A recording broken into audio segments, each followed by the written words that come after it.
HubSpot have just released their new AI tool called Breeze. So in this video, I'm just going to go through exactly what's included in Breeze and how you can start using it. So the place to find it within your portal is on the left here under Breeze Overview. So you'll get a bit of an overview video here.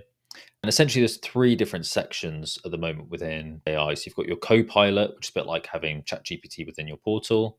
You have agents. So there's currently 4 different agents you can use to help you do more within HubSpot. And then you have the intelligence as well, which is going to help you get more data in your HubSpot portal. So Copilot is one that's been rolled out most broadly. So pretty much every portal, you'll have this Copilot section up here. So the way you can use Copilot is essentially like a chat GPT where you can just ask it questions, you can ask it to summarize things.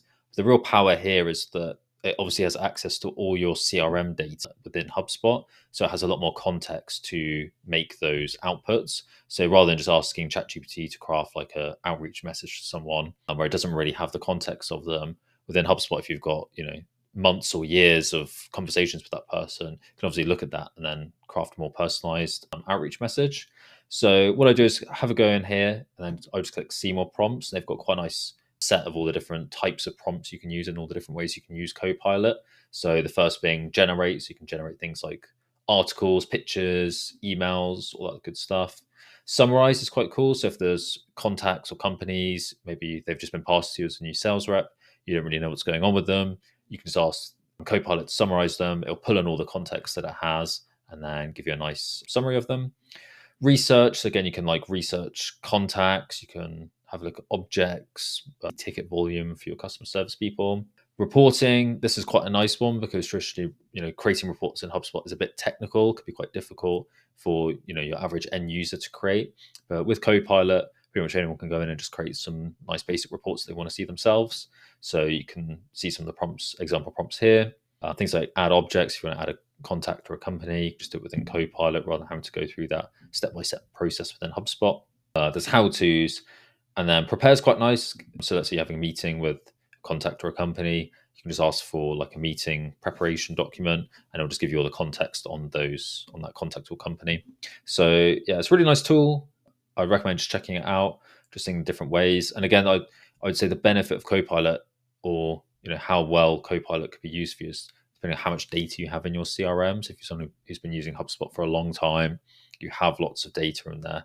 You're obviously going to have a lot of context to then feed the Copilot. So if you are missing data, then I would just look at adding as much data into HubSpot as possible, and then you'll get the most out of Copilot.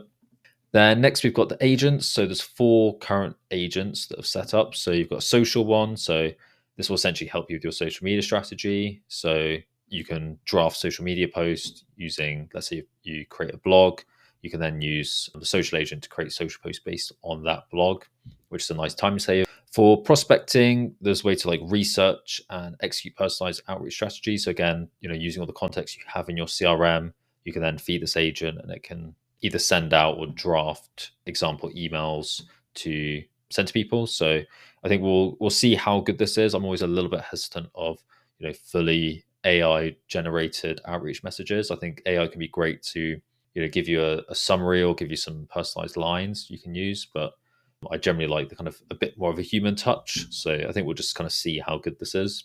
Content agent, I played around with a bit, which is quite nice. So you can just get it to generate landing pages, podcasts. By podcast, it's like the idea for a podcast, case studies, which can be quite useful. So you can just select a company from within your HubSpot and then add some context, and then it'll draft a case study, and blogs as well. And again, I'm a little bit hesitant around kind of, how much you want to use AI for your blog content. I'm personally a big fan of using human first content, maybe using blogs to help your strategy.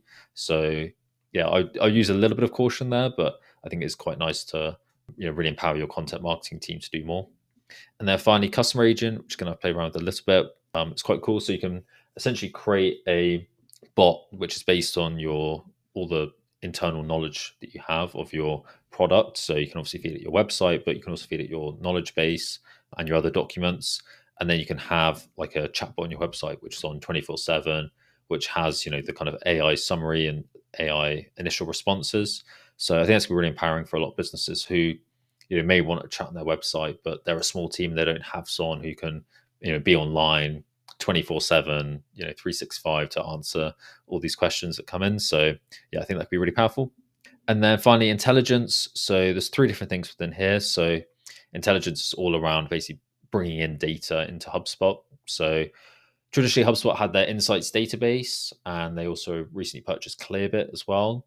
So they now have this data enrichment product where it will kind of automatically things like the role of the contact, their employer location, social profiles, industry, and it'll kind of continually update.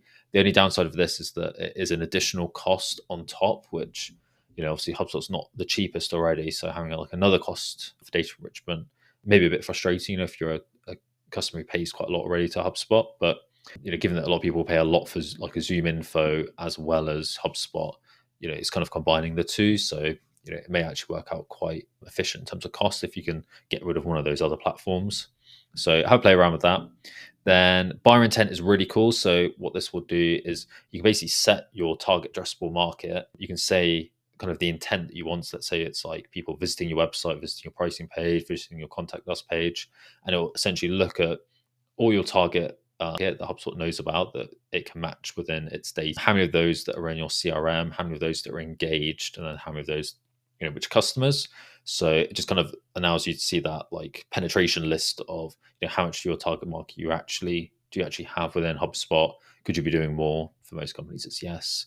And then obviously within those ones you've got in your CRM, how many are actually engaged. So yeah, it's a really cool view. And I think it'll be really good for any business that does any kind of ABM, or if you've got a high ACV type B2B business, it's really powerful to have and can actually give some data behind maybe some of the thoughts you have around internally of, not enough people know about us, but within this tool, you can actually see the number of companies that are within your target addressable market and actually how many of those are in your CRM. And then finally, there's form shortenings. What HubSpot will do is it will look at the contact when they're going to fill in the form, and it will look to see what data it already knows about that person. And if it already knows, let's say, their job title, or if it already knows, where they work, it'll pull those fields out of the form, so it'll be shorter.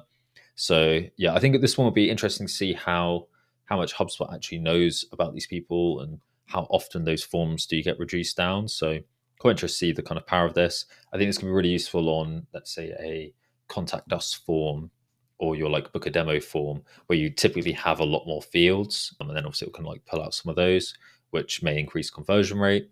So again, I think that'd be quite interesting to see the power of that. But that's pretty much it for Breeze Intelligence. I think it's going to be a really cool addition to HubSpot. And yeah, I'm just excited to see kind of how you can use it all within HubSpot and what's the power of it as well. So yeah, let me know if you have any questions down below. I'm also setting up a resource on how to set up each part of this, as well as how to get kind of the most out of the Copilot, the agents, the intelligence. So I'm working through that at the moment. So if you'd like access to that, just comment down below and I'll make sure to message you once that's done.